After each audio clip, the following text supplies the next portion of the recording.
नवरात्र देखा सजल पंडाल बा, मैये के कृपा से सब भइल माला माल बा। आई नवरात्र देखा सजल पंडाल बा, मैये के कृपा से सब भइल माला माल बा।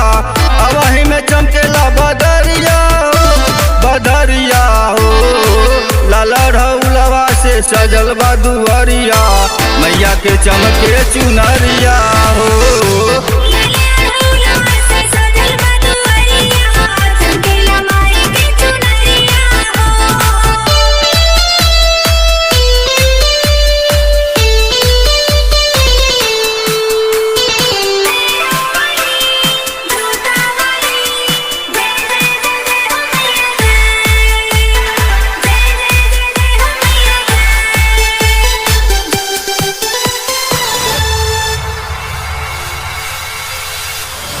आइल बमाली पूजा के थाली लेके तू आरती उतारा कि केहू के नजरिया लागे ना, हो माई के नजरिया लागे ना।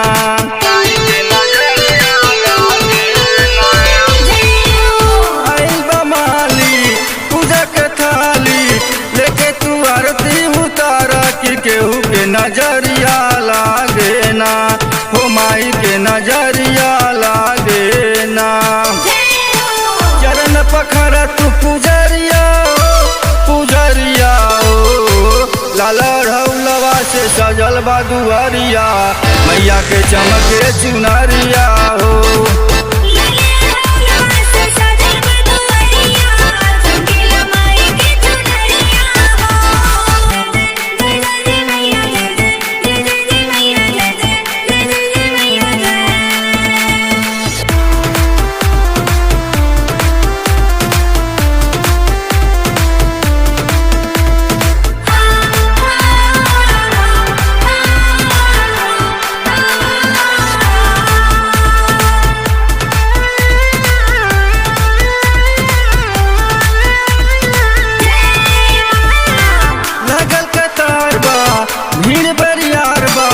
माई के भजनिया सुनावा ये लौकुश नरियरवा फोरना, कि डोली से उतारिए देतना।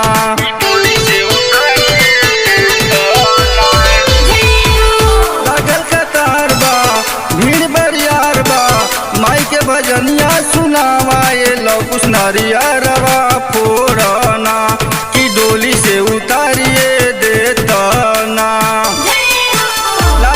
खूब जय करिया हो, लाला ढौलवा से सजल बा दुआरिया, मैया के चमके चुनरिया हो।